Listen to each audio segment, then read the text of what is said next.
I'm here with John Black. He's the president of Regulus Resources, and he's going to talk to us about a drill program that he just gave a presentation on here at the Metal Investors Forum.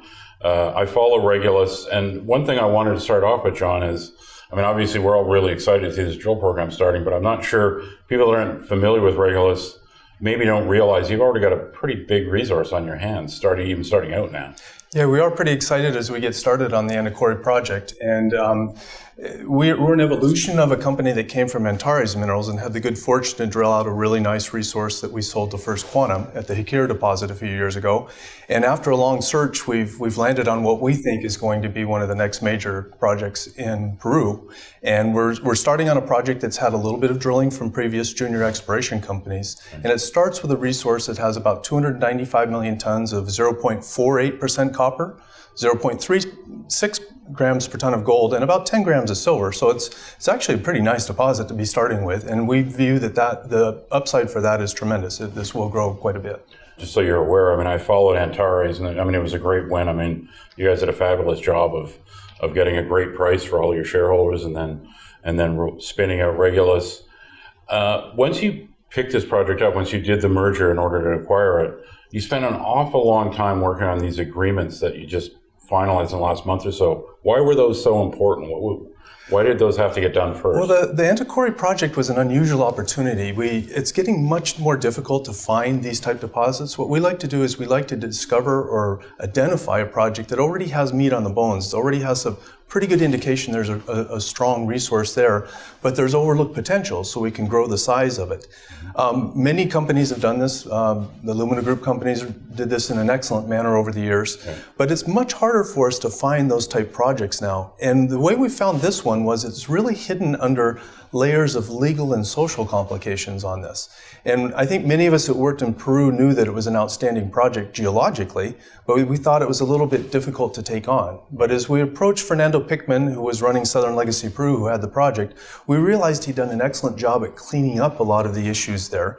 And we felt that it was a project we can take on, but there was one remaining challenge to it. And that challenge is we're immediately next door to an operating mine, the Tantuatay mine, and only 6 kilometers away from Goldfield Cerro Corona mine.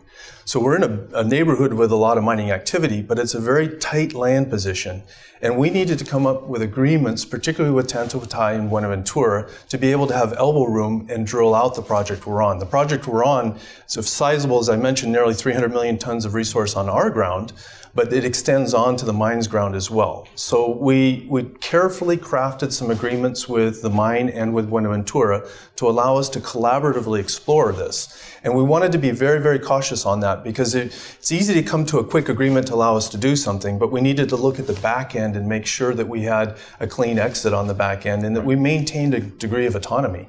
It's nice to have neighbors next door that are likely to acquire us in the future, but we need to keep them honest and keep in place. So we had to craft it pretty carefully. And we're very pleased we put that extra work into it now. That'll pay off in the back end of the project. Well, and now that you've done that, I mean, certainly the discussions you and I have had, I mean, you're talking about a pretty aggressive drill program. I mean, you might want to lay out to people just quickly, like, here's how we're scheduling bringing in rigs. This is the kind of meterage we're looking at. Well, because of our agreements with the mine, we actually can benefit from utilizing the mine permits and do that. So part of the work's on our ground completely, part of the work's on our ground, but within a collaborative agreement with the mine. We just initiated drilling about 10 days ago. We're 250 meters into our first hole on this. We're drilling with 1 rig right now, but by mid-year we anticipate we'll be up to 4 rigs drilling on our ground.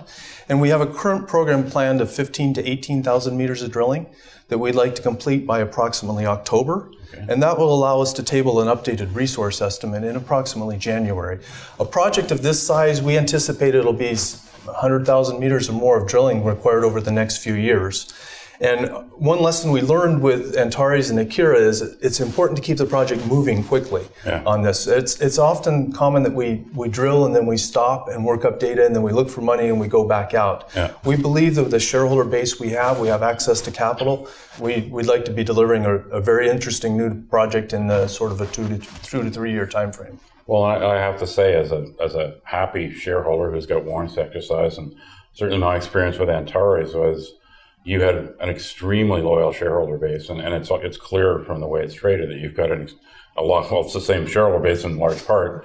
Pretty much, yeah. Regulus is one of those companies where I really don't spend much time worrying about, is John going to be able to come up with a few million more dollars? Because I know some of the guys that own your stock who are more than happy to write checks whenever you want them to, which is a pretty nice place to be in a junior. Yeah. Not many people are there. The trick is always is to maintain momentum and make sure that we're progressively increasing our share price so that it's fair to the earlier investors on this. So that we can't predict everything that'll happen in the market, but we do like to try to control the things we can, like pace of drilling.